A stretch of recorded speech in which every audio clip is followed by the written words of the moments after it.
All right, here we go. We're live on YouTube. Welcome, everybody, those out there in cyberspace. My name is Martha Diaz. I'm the founder of the Hip Hop Education Center. Welcome to our very first H2E2, which stands for Hip Hop Education and Equity Virtual Speaker Series. This is a collaboration between the Hip Hop Education Center and Hip Hop for Change. And you will meet the interim executive director in a moment. I'm sorry, the echo. Um, and you will also meet our illustrious speaker, Dr. Lauren Lee Kelly, who we are very excited to have. And but first, I want to tell you a little bit about H2E2, which stands for Hip Hop Education and Equity. This initiative was started with Hip Hop Congress, the California Department of Education, Arts, Media, and Entertainment Initiative, or let me rewind. The California Arts, Media, and Entertainment Career Technical Education Division. And we wanted to, and not Dr., and Seb Elkoby from View Park High School, we came together so we could create an initiative to support teachers who want to integrate hip hop into the classroom. And we also saw that there was a need for more teachers. We're having a crisis in education all across the country, and we thought this would be also a great way to recruit teachers. So we want to integrate hip hop into the classroom, recruit new teachers, and also develop standards. Standards so that teachers don't feel like lost in teaching hip hop, but also we don't want them to be afraid to teach hip hop because they don't know a lot of the history. So we're packaging this so that more teachers could dare to bring hip hop into the classroom. And with our support and professional development from our industry partners, including Hip Hop for Change, we can build the hip hop education field even more because it's already, if you've been under a rock, that's the only way you don't know that hip hop education has been popping up everywhere. It's in academia, it's in correctional facilities, and it's in K through 12. And it's just really an exciting time for us to reform education. And so without further ado, I'm going to introduce you to our partner in justice, Marlon Richardson, Interim Executive Director of Hip Hop for Change. Take it away, Marlon. Thank you so much, Martha. Peace, blessings, and love to everybody who's tapped in, either in the Zoom or watching on YouTube or for future posterity. My name is Marlon Richardson. I go by the artist name Unlearn the World, and I am the Education Director and Acting Executive Director of Hip Hop for Change.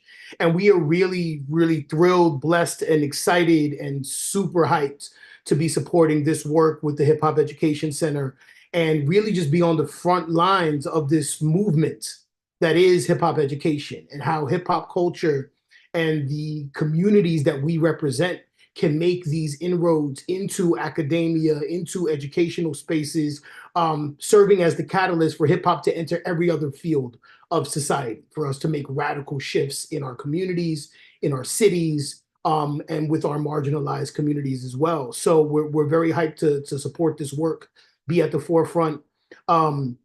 We've been doing hip hop education work for the last 10 years. I've been in classrooms giving hip hop as an artist, as an educator for 10 years. And to see where we have grown in this kind of work is nothing short of a miracle. I'm always inspired by like-minded people like Martha Diaz, like Lauren Kelly and Sebastian and Awele, everybody on this call. And I just hope that these series, these speaker series can allow for more information to be spread, for us to share resources, for us to share our intellect and really just give us the motivation necessary to continue doing this work. So again, we really appreciate the partnership with Hip Hop Education Center and all the stakeholders doing this work. And let's get it. Let's get it. I gotta unmute myself. Thank you, Marlon. It's been really wonderful working with you and your team. This is a movement, and we have each other's back. And this first speaker, we know we've known each other for a very long time. I've just been a big fan of hers. And she's, just not only is she a professor, she's a mentor, she's writing books, she's speaking everywhere, and she's actually on sabbatical, but she did us a favor just because, I got the Rolodex. I got her on speed dial when I need her. And, Dr. Lauren Kelly really exemplifies the the next wave of leadership, right? I feel really honored and really proud of her work because it's just excellent work. And she's going to share with us today her best practices, her highlights of all of the things that she's been working on. But without further ado, let's welcome Dr. Lauren Lee Kelly, a Nasir Jones Fellow from Harvard. Yes, welcome, Lauren. Thank you so much. Listen, we might need a whole session just to dedicate to my reverence of Martha Diaz. Ah. I may. I'm pretty sure the first time that I met Martha Diaz was when I snuck into her event at NYU. I can't remember if I told you this story that I got No, I can't remember. Girl. When I was a grad student, and my friend had emailed me at like 9:30 p.m. or some really late hour, for those of us at this stage in our lives, it's late the night before. And he was like, hey, like there's this event with like all like the hip hop ed folks, and don't you do hip hop ed? Are you going to this? And I was like, I had no idea this was happening. But I will be there. And so I like somehow rolled out of bed at a very early hour and got all the way downtown. Um, and I remember there was someone at the registration or the sign-in desk, and he was like, what is your name? And I was like, oh, this is like an exclusive event. And I think I can't remember if I made up a name, or I think I was just like, oh, I'm late. I gotta get in there. And then somehow I snuck past security, went inside this room with just the most brilliant hip hop ed scholars and folks and infrastructure builders in the field. And that just really set the tone for me, because it taught me what it looks like to institutionalize this work that has always been on the outside. Institutions, and not to make the work more like institutions, right? But to make the institutions more like the work. And so you have been the leader in that, and I've always looked up to you in that way. And so thank you for not kicking me out that day. Oh, no. And Inviting it's me. funny. So many people heard about it and they showed up. And of course, we never turn anyone away. But, I've always had to my strategy is always to contain the room, right? Because we can spiral off in different conversations. And, if we want to get things done, we need an agenda. We need a way to really maintain control of what we're doing. And so that particular event, I think it was the first Think Tank One. And, people were coming from all over the country, even from Alaska. Someone came from Alaska. And, it's still one of the best events we've had because everyone was meeting each other for the first time. And it was just really sharing the work. And a lot of people are still friends and collaborating. And like I said, look at you. Now you are the leader. So please share who you are in depth and get into your presentation. I'm looking forward to this. So I'm going to turn off my camera and let you do your thing. Thanks. And so of course, I have slides as one does. Hope you all don't mind. And I will try, I don't remember how to share things anymore. Can you see my screen? Yes. Lovely. So I'll try to move through this slowly. As an educator and a New Yorker, I know I'm a fast talker and I tend to just fast forward through everything. So slow me down at any point in time. My primary identity still is as a secondary educator. I have not taught full-time in a high school classroom in a number of years, but it's where I spent the most of my career and all the things that I've done. And like many of the folks who are in this discussion, we've worn a lot of hats and I had a lot of past lives in all types of industries. But yeah, teaching is at the core of my heart. I think about teaching all the time. I still have stress dreams sometimes about not having my lesson prepared or having my lesson, but I can't find the room. And so that tells me that I'm still a secondary educator at heart. I'm currently an associate professor of urban social justice teacher education at Rutgers University in the Graduate School of Education. So I teach in the English education and urban ed department. And so I'm also a researcher, and my research is youth engaged. It deals with working with young folks on cultivating critical hip hop literacies, on cultivating spaces like these that are organized by young folks that are sort of in the vision of and in the dreams of and building towards the futures of those who are currently young folks in our classrooms, in our communities, in our lives. And so my research, because it sort of intersects with youth work, I also see myself in some ways as an organizer with young people. And theoretically, my leanings within my research and my teaching are about the development of critical consciousness amongst young folks, or really students in general, young people's epistemology, so their approach to the world, to how they see teaching and learning and future building, and of course, hip hop education. And so I'm currently in my last semester, or second of 2 semesters in the Nasir Jones Hip Hop Fellowship here at the Hutchins Center at Harvard University. And I recently presented my colloquium on transforming schools and communities through critical hip hop literacies. And so if you want to check it out, it's on YouTube. It's about 90 minutes, so just, I don't know, you can take it in pieces.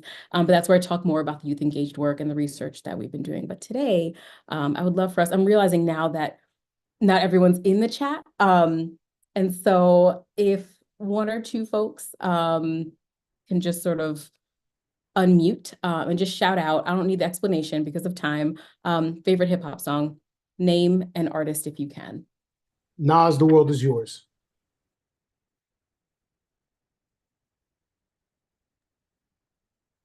DNA, Fight the Power. Beautiful. Thank you all so much. And of course, if we were in a classroom and had tons of time, we would really dig into this. And we would share not only the name of the song, but also why. My favorite is Common's Resurrection. For anyone who's been in a hip hop based class with me, you'll know the story. It's just a song that just feels and sounds so hip hop to me in a way that's sort of inexplicable. Not just in the lyrics, but just the sonic elements of the song. I'm like, this, if nothing else, is hip hop. And of course, as an ELA person, as a literary person, I love the way in which Common uses words and language and wordplay and puns. Nestle, when it's crunch time, let me not get into it, y'all. I just love this song so much. And so one of the things that I like to do when working with young people in classrooms, even if it's not a hip hop education class, it could just be, a regular class, is to sort of have an assignment. It could be a homework assignment. It could be a quick icebreaker where I ask my students to share their favorite hip hop song. And what I think is amazing about this activity is it really quickly, within a very short period of time, allows for folks. So even the fact that I know your favorite song is World Is Yours by Nas, that already tells me a lot about you. And not from a bias or presumption standpoint, right? But in thinking about how you engage with music and with lyricism and with the world. And so what's beautiful about this assignment is rather than sort of spending a whole week with students working on their like all about me essays, as those of us who have been in ELA or even in like elementary or middle school classrooms have done, really quickly we can learn a lot about our students. And it's not so much the name of the song, but it's the why. Right? The explanation of why a certain song is what resonates with them tells you a lot about your students. And we can get into stories of this. My students have really surprised me with their whys because they almost always choose songs that came out way before they were born. And I'm like, whoa, I have questions. And it turns out that they have really important, significant moments with friends or family members or extended family that they connect the song to. And I realize how much more my students are entering classrooms thinking about their families and thinking about those connections than we sort of give them credit for and then we tap into in our lessons. It's also a way to learn about how young people are engaging with popular media. And I say young people because, again, my high school English teacher brain, but really any students, right? And if you're teaching in higher ed or in a community college or in any sort of post-secondary setting, you learn about what your students are taking in, right? What they're listening to, what they're watching, how it's resonating with them. And so what I've done sometimes when I hear, and this is sort of like a first unit or first day or first week beginning of semester sort of activity, is I can weave into my lessons what I remember coming up in my students sharing of their favorite songs, right? And so of course I'll take notes, I'll write things down. And when it makes sense, when I can, I sort of integrate those examples into my lessons. So that sometimes the thing that happens as hip hop based educators is we only sort of know our own hip hop identities. So when we say, okay, I'm going to do this cool thing and like use a rap song in my lesson or a hip hop video in my lesson, and it tends to be the ones that we really like and the songs that resonate with us. So what this activity allows us to do is to incorporate our students' interests and not just our own when we're engaging with popular media. And of course, for the ELA folks in the room, there's always an opportunity there to think about poetic devices, literary devices, language, vocabulary, themes, setting, conflict, all that wonderful stuff that we talk about in ELA. And perhaps most importantly, what this automatically does, again, in a really short time, this could be a 5-minute exercise, is it already lets students know that their culture, well, if they engage with hip hop culture, but at least, youth popular culture and popular culture, hip hop culture is centered in this classroom, right? They can already walk into this space and know that they are seen in a particular way that's different from those other classrooms. And remember, there's a story that I tell in my recent book about my first experience teaching. I was a student teacher, and one of my students came into the class one day, and he's like, oh, I was listening to this Dead Prez song about schools. You would hate it. And I was like, they schools? Why would I hate that song? One of my favorite songs. And he was shocked that I could both be a teacher and listen to hip hop. That's sort of A. And B, that the hip hop I listened to wasn't sort of the mainstream what everyone else heard or what was popularized, but that was really critical of schools, right? That was sort of seen as a more underground song. And that let me know that students automatically view schools and classrooms and teachers and teaching as sort of pro-establishment, right? And reinforcing the hierarchies that already exist. And so it lets students know, like, that's not what's happening here, right? This isn't that kind of space. So I'll move through this really quickly. Just in general, when I refer to something like a hip hop text, I use that term loosely to refer to anything that can be read. So it doesn't necessarily mean we're talking about Trisha Rose's Black Noise, which is a hip hop text, right? But so is Nas, The World Is Yours, right? So is Lauryn Hill's Miseducation, right? So it was an article about Megan Thee Stallion. I was about to say Meg, like I know her. And hip hop identities are really any ways in which people can practice, engage with hip hop, right? So they may never actually listen to rap or be a rapper, but they're a breaker, right? Or they show up to the cipher, right? They engage with this culture in some way. It could be even just in fashion, or not just, even in fashion. And so my sort of approach to thinking about hip hop is more expansive than just rap, as it should be, because of course, hip hop is more than rap, right? It's consisting of these 4 elements. And for those of us who are really down, this 5th element, which is knowledge, right? Patricia Hill Collins says that constructed knowledge of self emerges from the struggle to replace controlling images with self-defined knowledge. That idea of self-definition, right? We talked about way more in the 90s. Deemed personally important, usually knowledge that's essential to survival, right? And so this, for me, this definition of knowledge of self helps me to shape why hip hop should be in the classroom, right? That it's not just cute, it's not just fun, it's not just engaging, it's those things, but it's also essential to survival, right? For our students, for our culture, and for our communities. So very quick, sort of the background of how I entered hip hop education in my much younger years. I was a DJ. I was always a hip hop enthusiast. Hip hop was something I thought about a lot. It was in my heart and in my soul and in my head. And so when I started teaching 9th grade English in Queens, New York. It was just naturally a part of my classroom. I'd never read any articles or books about hip hop education. I was barely trained as an educator. I did an alternative certification program. And so it was just naturally what I brought into the classroom. I brought music into my lessons. I had a boombox in the classroom and a CD book because it played CDs. And so it was just a part of the classroom culture that students would walk in and there was music playing. And I found that it really helped to, again, in a short period of time, establish the culture of this classroom as one that was inclusive, as one where my students were seen and heard and their families and their cultures were brought into the classroom. And over time, I started to expand my approach to hip hop education to sort of go beyond setting the tone, to go beyond the lyrical analysis, and to really engage critically with text. I was curious to know how my students were listening to this music, what they were taking from it, those who were creators, what they were creating and why. And so that led to the creation of this course, the Hip Hop Literature and Culture course, where I was really curious about what a whole full semester English class could look like, where hip hop was the text, right, was the core curriculum. And so that, for the theoreticians in the room, from sort of a theoretical standpoint, this work, of course, is not new. It draws from Louise Rosenblatt's theory of transactional reading, right? That reading is not just, that meaning isn't sitting inherent in a text, right? Like you pick something up and it just means something, but it's an interaction between the reader and the text, right? That the meaning is a co-construction between what is the words on the page or the images, and the person who's encountering that. And for me, I added to that it's not just an interaction between the reader and the text, but it's also an interaction between all of those in the room and the individual readings and the text, right? So there's a difference between taking in hip hop music or reading a book on your own and reading it in community with and in collaboration with others in the room. It also draws from critical literacy, right? The idea that we're reading the world and the word in order to sort of shape and resist and also reconstruct it. And of course, critical media pedagogy. And so this idea of critical hip hop literacy, and different people have sort of different definitions, but the way I conceptualize this term is working with hip hop texts. Again, that's not just lyrics, right? It's all the things that construct hip hop culture into classroom spaces or community spaces for the purpose of engaging in critical dialogue about societal issues reflected through the text, right? So that moves beyond rap for rap's sake, right? Or rap for the sake of sort of advancing traditional academic learning and really digging into what's happening here.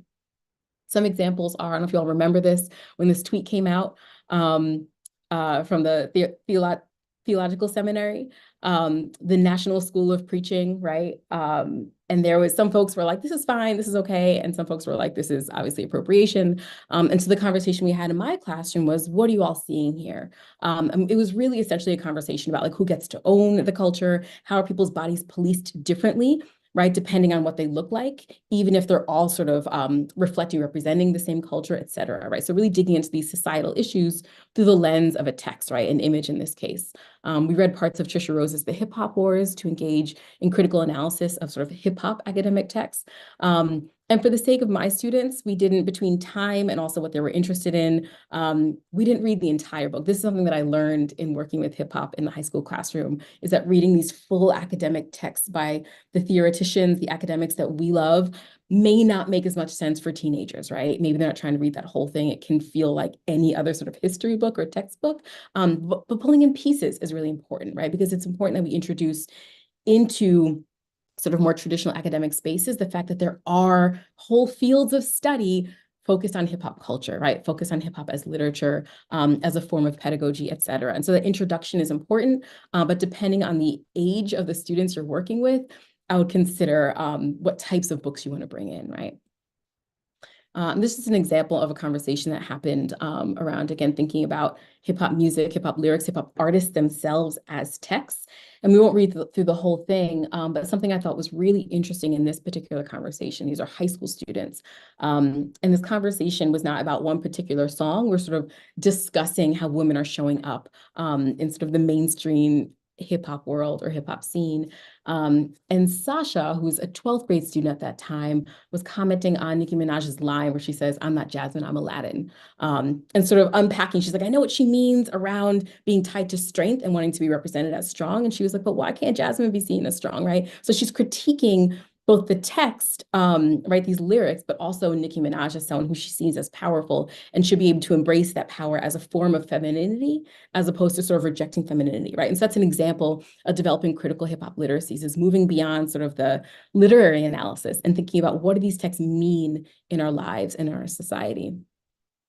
So a couple examples, this is certainly not all of the examples of lessons that we can teach, but some of the ways in which I started to use more traditional approaches to instruction in the classroom, but had sort of a hip hop spin on it. The jigsaw activity is one that can come up a lot, especially in ELA classrooms, also humanities classrooms in general. It can be complicated for those who haven't done it, but essentially you have two groups. And the first group that you make in your classroom is where students become sort of the expert on a text. And this is super familiar for some of you who are listening to this.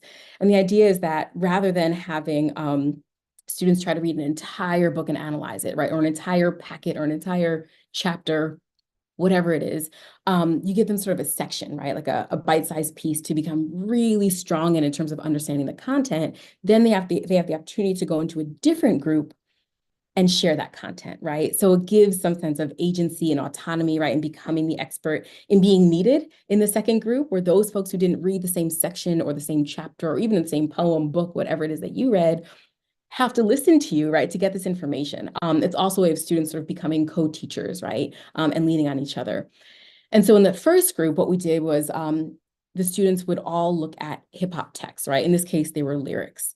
And so in that, the home group was the group where the students would eventually come back and share the information.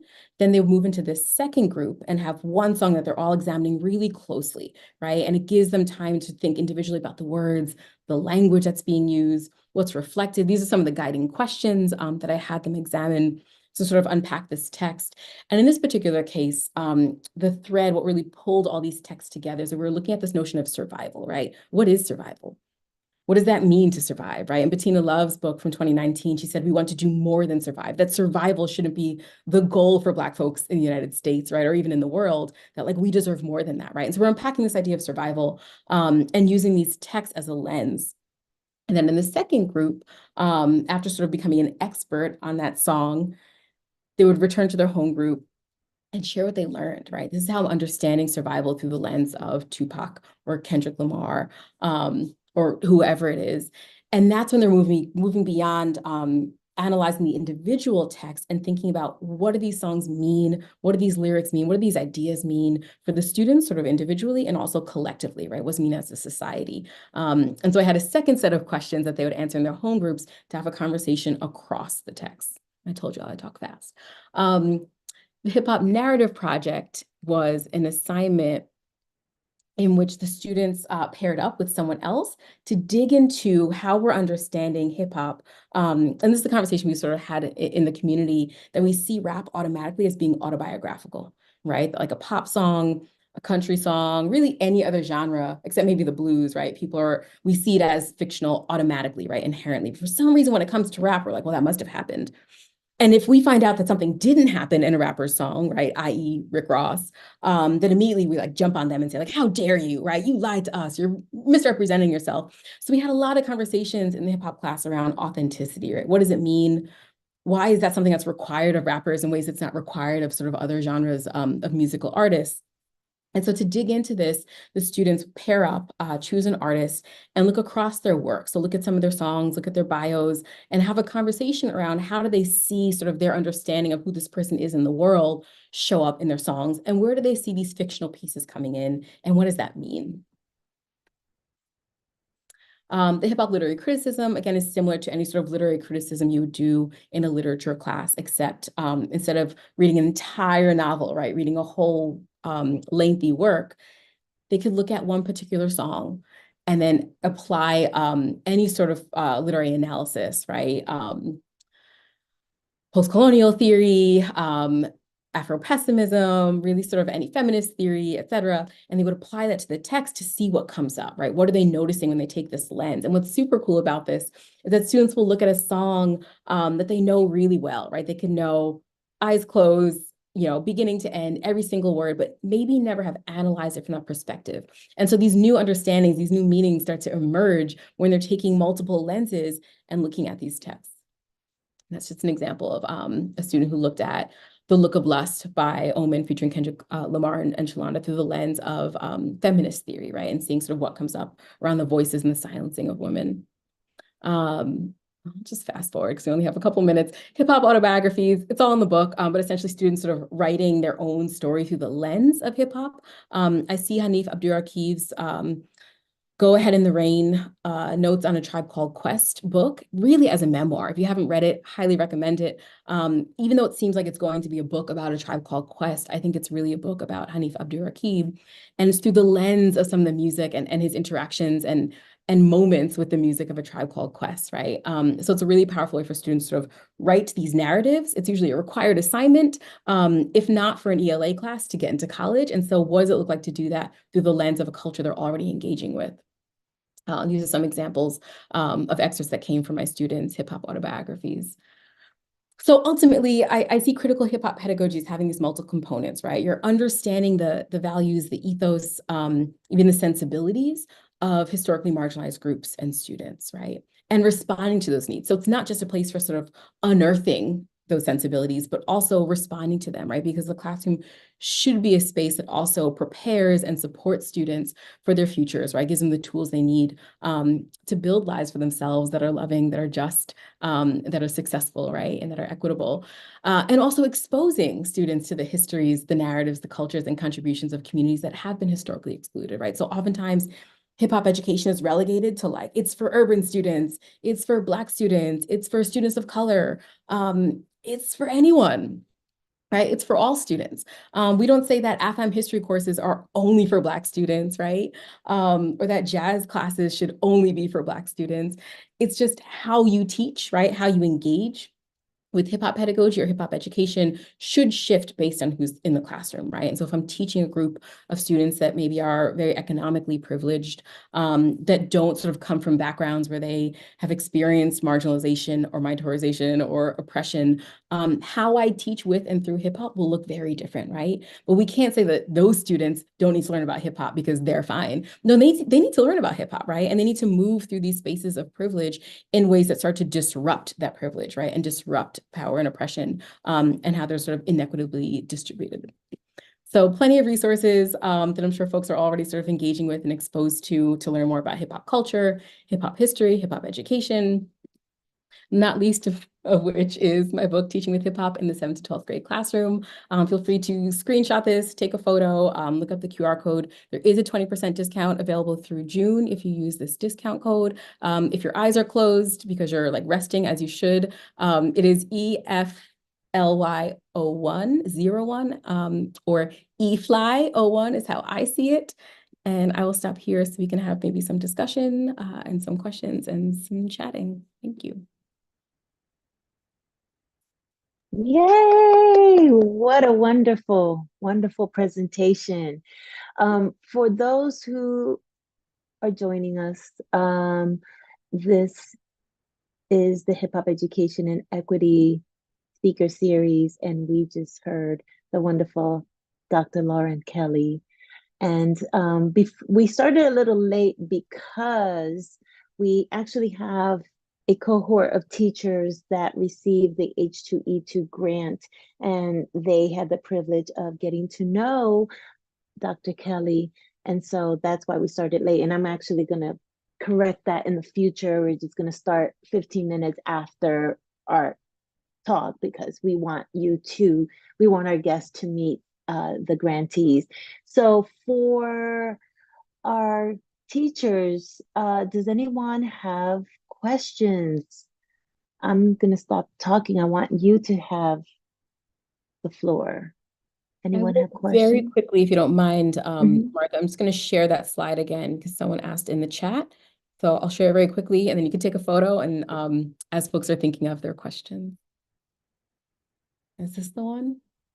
This is the biblio slide that you were referring to, I think. Yeah. Oh, I see the Hip Hop Education Guidebook. Of course. One of the first, Oh, the foundational. Yeah. the first. Yes, yes. Oh, wow. Thank you. All right. Marlon, you showed up. Do you have a question? I mean, not necessarily a question. I love the presentation. It very much aligns with my thinking in terms of using hip hop. I mean, we're calling it hip hop literature, right? I would love for you to elaborate more on your thoughts on just like hip hop as a culture and our multi-dimensional forms of thinking, right? I'm of the mindset of metaphor is easily like the best learning tool because it is in the idea and the concept of metaphor where you can get to culturally responsive pedagogy and culturally affirmative pedagogy. So I would love to get more of your thoughts or elaborations, if you will, on just the concept of that multifaceted form of creativity that goes into making albums or performances within hip hop culture and how you've seen it in your experience, but how you also kind of theorize about it in terms of its efficacy in the classroom. Absolutely. And I think what's so amazing, part of why I argue for hip hop specifically, because you can, you could teach a literature course, I guess on any genre, right? It could be like a comic books and literature course, right? Which is valid, video games and literature, rock music and literature. What I think is so especially unique and powerful about hip hop is exactly what you said, right? That there's so much, if you're really talking about hip hop, right? The culture, the music, the history, all of it, then you have to talk about that history, right? You can't talk about hip hop when you're not talking about gender and you're not talking about class and like economic deprivation, right? About so-called urban renewal. You just can't have any real conversation about hip hop and not talk about what has happened to particular populations of people specifically in this country. Although we can also have a global conversation because it's, imperialism is not unique to the US. And so it means that you are automatically having to have conversations that start to challenge and disrupt the status quo, right? And the reinforcing of these hierarchies. And you're also having a conversation about the beauty and the innovation of folks that were given so little to work with and like worked it, right? So when we talk about the invention of turntablism, right? The invention of breaking, the invention of this sound, and how it's constantly being reinvented, right? Because hip hop in 2024 doesn't look right in terms of like fashion, in terms of art. It doesn't sound the way it did in 1990 or 1979.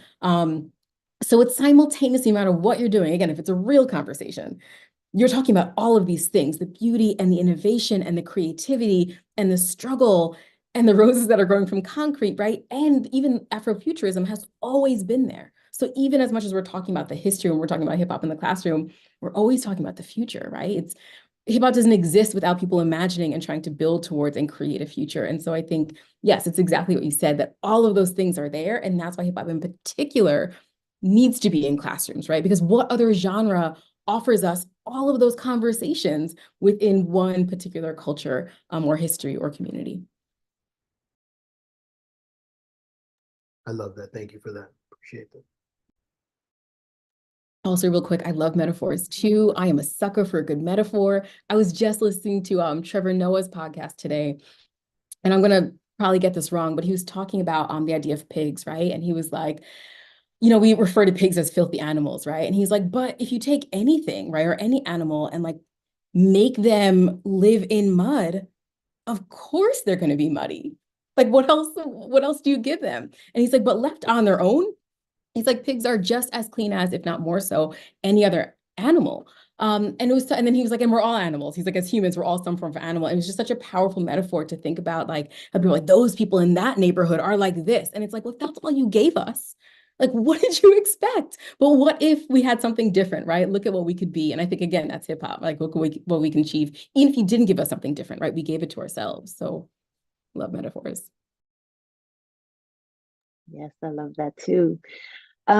Okay, I just want to give a shout out to some of the people on YouTube. We have Miss B, we have Manny Faces always showing up. Yes, thank you. And Perro Lu in the house. So they were watching, they loved it, said brilliant, fabulous. Oh, Miss B has a question for Dr. Kelly and anyone else who may want to unpack. Do you make a distinction of what people call underground hip hop in your curriculum? I've been consciously steering away from using it. Great question. I wonder why you're steering away. But anyone want to answer? I would love to hear folks' answer. For me, I think I try to steer away from any types of categorizations or distinctions, especially now, because there's a jillion genres of hip hop music at this point. So it's like, what even what even is underground? Or even we used to have this distinction of like conscious hip hop versus like not, and at this point, Yeah, I I was gonna say, like, I think underground just as a movement in terms of musical genres is always gonna be there. There are always gonna be artists who are bubbling just beneath the surface of mass exposure and critical mass in terms of awareness. With that said, I hate the idea or the concept of conscious hip hop. I think that it is a misnomer I think hip hop in and of itself, in its nature, is consciousness or social conscious. Like it starts that way. These are kids in the Bronx trying to find safe and brave spaces for them to create and express themselves and talk about the environment that they come from. If that's not conscious, I don't know what is. So let's start with the premise that hip hop is conscious. So the idea of that somehow hip hop has a conscious movement or there's conscious hip hop kind of speaks to like where the music industry is now.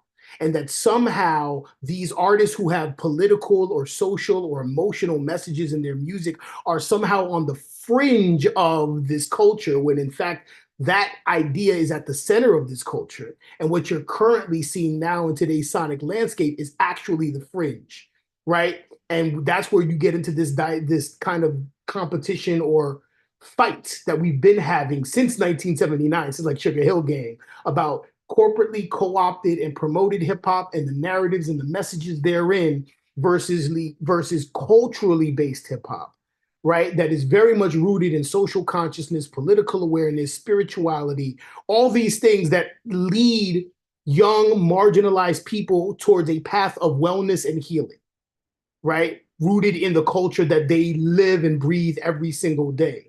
But we've kind of departed from that. So it's just a very interesting term that every time I hear conscious hip hop, it just kind of makes me like cringe a little, right? But underground or indie, I think is still here. I think there's a lot of that going on. And there's so many amazing things happening in the underground that often, all too often, get co-opted by the mainstream, like hip hop culture itself. I appreciate the term indie. I think it's more precise than any of the others, right? Because it's not even just speaking to the content of the lyrics, but it's thinking about just the ecosystem, right? Like who is producing, and yeah, I like that. I like that one. Yes, and Many Faces mentioned the rap industrial complex, right? Yes. Indie feels better to me. That's what Miss B said. So yes, I mean that's what I connect underground to. It was just and actually it might not even be indie. You can be underground and making music for your friends and community and not even want to sell it. I remember the whole backpack movement, right, in New York City. Kids just got together to vibe out. And it wasn't even about, getting signed or putting out, making money off of their music. They were creating mixtapes. They actually began I would argue, the influencers, right? They became the influencers.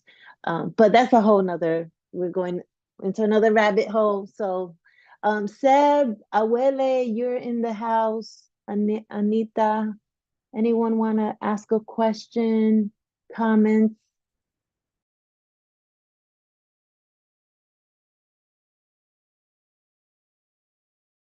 Hey, Marta, this was fabulous. And I'm hoping I can go back and revisit it on the YouTube channel. Unfortunately, because I have to get on the road to get to the theater for my 6:30 call in San Francisco, I have to leave the call. But just props and all due respect to Lauren, and hoping there will be another opportunity to dig in deeper. Thank you so much for the samples that you shared of the work, for samples of possible assignments that were shared as well, and just really uplifting the analysis and reading the world and understanding the context of not just the music, but also how it reflects, the times now and then when it was made. Thank you. Love you, Marlon. Thank you, Awele. Drive safe. All right, well, we are a little over time. I want to respect your time and just thank you again for blessing us with your wisdom. I'm definitely going to get a copy of your book, and this is to be continued. This is an ongoing series. Yes, teaching with hip hop for K through 12, right? K through 7 through 12. Yeah, 7 through 12 classroom. So we definitely want you back. And there's other things, you know, in the works. You know, there's always another think tank, another symposium, another something. So I'll let you know. Thank you so much for joining us. Marlon, any final words on your behalf? The mission continues. Let's keep applying pressure. You know, many hands makes for light work. So, you know, the more we can support each other in this work, share each other's work, learn from each other's work, the better off we're all going to be. So I appreciate that. Peace to y'all. Yes. And everybody in YouTube, thank you for joining us. Thank you so much. And Lauren, actually, anything you want to say? We give you the mic. Last words. I just love these spaces, y'all. We have to keep building them and inviting everyone who's like, you know, down for this work into them and not be exclusionary about it. And so thank you for setting it up and for bringing us together. I love y'all. I love what we do. Let's keep it going. Have a great evening, everyone. Peace. Thank you. Thank you so much, Lauren.